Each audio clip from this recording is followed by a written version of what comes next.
Good morning, everyone. I know I only have 20 minutes before the critical time for this session, so I'll make it very quick.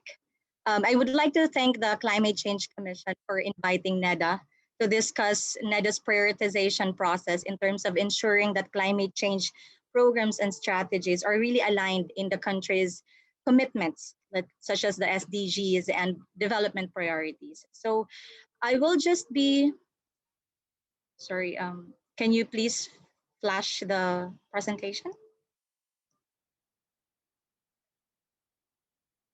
All right, thank you. So moving to the next slide, my presentation is divided into three parts. First, I will just provide an overview of the planning, programming, and budgeting process framework. But I would just, for the purpose of this presentation, I will just be focusing on the planning and programming.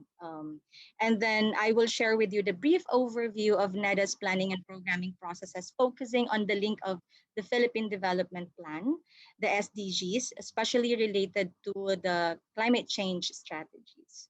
So for the next slide, this is just to provide you a background of the plan, program, budget, linkage process framework for planning on programming and budgeting. So it begins first in the first box, as you can see, in the formulation of the Philippine Development Plan and its accompanying results matrix. So this results matrix, it's a list of performance indicators that will be monitored and targets to be achieved over the planning period. So for now, we have the Philippine Development Plan for 2017 to 2022.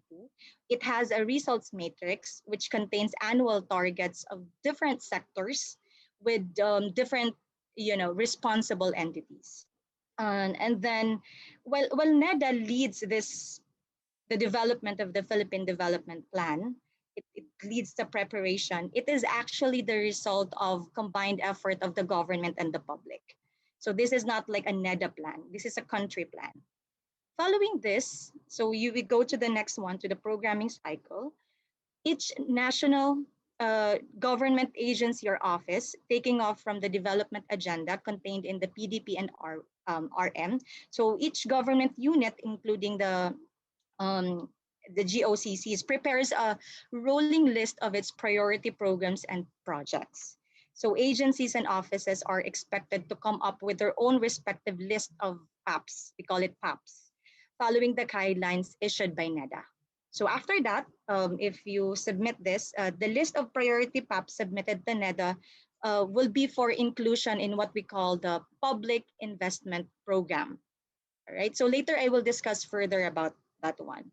And then lastly, during budget preparation, national government offices, agencies and offices are required to link the annual budget to the plan. So this link will be established by ensuring yung mga programs and projects ninyo to be allocated with resources or submitted for inclusion in the National Expenditure Program and or funded under the GAA. We would just like to make sure that they are responsive to the plan and they are included in the PIP. In the same manner, the PIP becomes a mechanism in improving the resource mobilization towards PAPs that achieve the sector outcomes embodied in the plan. So magkakalink po yung planning, programming, and budgeting natin. And the PAPs included in the PIB shall be accorded priority in the review of the annual budget proposal of line agencies conducted by the oversight agencies and are expected to be provided with annual allocation. So in terms of prioritization, it is very important that you have your programs and projects in the PIP. So next slide, in terms of the planning cycle, just to apprise everyone, I'm not sure if everybody is aware. So we have now the newly launched updated Philippine Development Plan. Actually, we were supposed to publish the Philippine Development Plan midterm update last year, March or April, but the COVID happened and we didn't. So I think for some reason, so now we didn't publish it. So what we did is we revisited all the strategies and actions in the plan and make sure that it's addressing the impacts of the pandemic. So as you know, the Philippine Development Plan is the first of the four medium-term plans to be anchored on the 0 to 10 point socio-economic agenda and is geared towards the ambisyon natin 2040. So it articulates the Filipinos' collective vision of matatag, maginhawa, and panatag na buhay para sa lahat.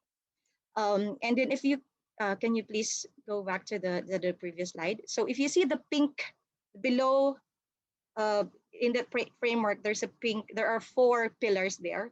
Those are the foundational pillars of the Philippine Development Plan. And as you can see, the last two, you will have there ensure safety and build resilience and ensure ecological integrity, clean and healthy environment. So the plan recognizes building safety and resilience and as among the foundational strategies towards sustainable development. So chapter 20 in this slide, you can see will contribute to the foundation strategies on resilience and ensuring the ecological integrity, clean and healthy environment. So most of the, as you can see there, medyo madami, no? But I can share with you the presentation after this, after my presentation. But this chapter 20 is one of the 21 chapters in the Philippine Development Plan. This is the environment chapter. So as you can see, there are three sub-outcomes there. So but the outcome of chapter 20 is ecological integrity and socio-economic resilience of resource-dependent communities improved. But we will be covering three subsector outcomes. Number one is biodiversity and ecosystem services sustained. Number two is environmental quality improved. And number three is resilience of communities and their livelihood increased. So in view of the COVID-19 pandemic, the chapter's thrust really is to consider how to improve the socioeconomic of resource-dependent communities in the context of risk resilience. So we want here to address the multidimensional risks of the pandemic, the natural hazards under a changing climate. So we may go ahead with the next slide, please. All right. So just for the appreciation of everyone, as you can see, these are the SICAM DRR strategies in the updated PDP 2017-2022. Can you move on to the next slide? So as in particular, specific climate change and disaster risk reduction strategies are integrated in around 15 out of the 21 chapters and are well reflected in the three pillars of the PDP. So ano siya, talagang hindi lang siya nasa chapter 20 naka-concentrate. It's across the different sections or the different sectors and chapters of the Philippine Development Plan. So I'll discuss it one by one very quickly. For chapter 5, ensure a people-centered, clean, efficient, and effective governance. This is the governance chapter. So most of the strategies here, it's to make sure that the government we will develop adaptive capacity to anticipate risks from natural hazards and climate change impacts. So strengthen competencies for innovation, anticipatory planning, risk management, and emergency response. And of course, we want to make sure that LGUs are really capacitated as first responders and frontline service delivery units. So I will not mention everything. I'll just cover, a few strategies direct to climate change. So for the next chapter, chapter 6, pursuing swift, fair, and humane administration of justice. So this is more of a developing business continuity plan and formulate a sector-wide national preparedness and response framework to ensure sustained administration of justice and pandemics under public emergencies. Because everybody is like, hindi talaga prepared, diba? So now we need to develop a sector-wide national preparedness and response framework, taking into account future pandemics. For chapter 17, we also have CC-related strategy in promoting Philippine culture and values towards bayanihan. So it's good because we would like to adopt resilience measures in the design and use of cultural assets across the country, including historic and cultural infrastructures to address the new normal and effectively implement the mandatory representation of indigenous peoples in local legislative councils and policy-making bodies so that they will be more resilient. They will be more involved in the climate change and disaster risk reduction agenda. So in the next slide, I will also be presenting to you that we have chapter 8, and this chapter 8 focuses on expanding economic opportunities in agriculture, forestry, and fisheries. So yung AFF sector natin, and ensuring food security.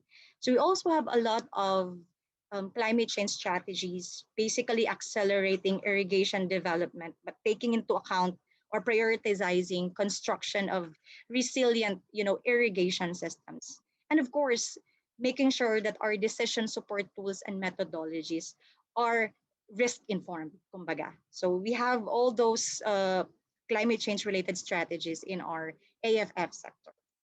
And then for chapter 9, in the industry sector, integration, we would like to prioritize integration of sustainable consumption and production processes to upgrade industry operations. So meaning industries should be operating using the climate lens and making sure that what they're doing in their operations should be within the ecological limits and really make sure that we reduce the emissions. So, right, and then prioritize green or sustainable procurement and incentivizing greening industries to contribute to sustainable economic growth. And then for the next slide, I'm just talking about chapter 10 and 11. So this is more on accelerating human capital development. So attend to health consequences of climate change and disasters. And as you know, we have already National Environmental Awareness and Education Act, right? But we would like to continue curricular reforms with emphasis on topics related to climate change and disaster preparedness in our formal and non-formal sectors. And I think SUCs, a lot of SUCs in the country have been doing this already and making sure that their curriculum integrate already embedded the climate change impacts and disasters.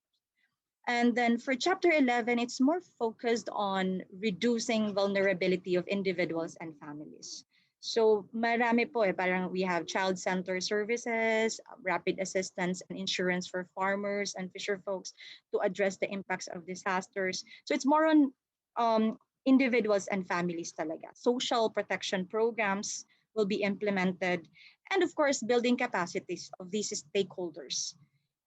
This also includes proactive use of our different tools we have from the DOST Pag-asa's Hazard Hunter PH. We have GeoRisk PH as well. So ito yung mga tools that could help us in reducing vulnerability of individuals and families. And for the next, for chapter 12 and 14, basically, these are just building safe and secure communities. And chapter 14 is more on advancing science and technology and innovation. I think this is where we need SUCs in helping us and making sure that we explore more technologies that can be used during pandemic. We conduct R&D studies on renewable energy technologies and intensify international cooperation in STI, as in climate change and disaster risk reductions and resilience and preparedness. So we have those strategies in place in this chapter. And then moving on, we have another one for chapter 15. So chapter 15 is more on ensuring sound macroeconomic policy. So medyo macro ang approach ng chapter 15. So we would like to foster growth of green and sustainable finance markets, encourage and support innovation in export-oriented industries. So we want to make sure that this includes state-of-the-art na climate resilient technologies, and develop and implement policies to ensure business continuity and mitigate disasters to businesses and enterprises. Actually, we have many more, but as I mentioned, those are a few. And then chapter 18, ensuring safety, public order and safety. Sabi ko sa inyo, parang multi-sectoral ito. So even in the public order and safety, climate change is also embedded. Yung ating projection, how do we make sure that we are adapted to adaptive already to the impacts of climate change, so that when hazard comes in, yung impacts hindi na siya ganun, it will not lead to disasters anymore. And what else? For chapter 19, madami po talaga to kasi chapter 19 is the infrastructure chapter. So may power sector tayo, may water sector tayo, energy and social infrastructure. So we have a lot here. I will not uh, specify it one by one, but one notable strategy is to encourage renewable energy in missionary areas. We would like to make sure that renewable energy, we could reach those remote areas na wala talagang power, source of power, and then push for R&D on different technologies to meet the growing need for climate change and disaster resilient infrastructure designs. So naka-embed po lahat yan. Yung mga make sure yung mga active transport natin, it's also there in this chapter.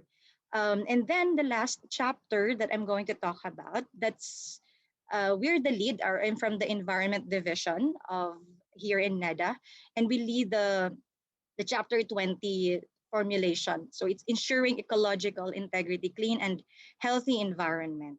So as you know, we these are these are the same strategies that we did in 2017, but upon reviewing, these are still applicable and still valid until now. So I would like to highlight that one of the priorities here is strengthen existing mechanisms to harmonize the monitoring of SICAM DRR expenditures at the national and local level. Because as we know, here in CCET, we're still at the budget tagging.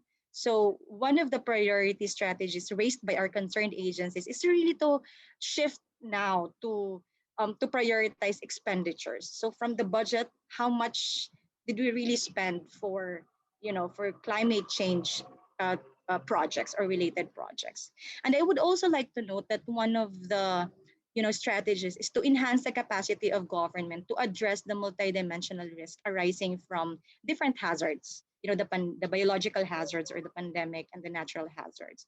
So this includes updating the LDRIMPs and to include public health emergencies.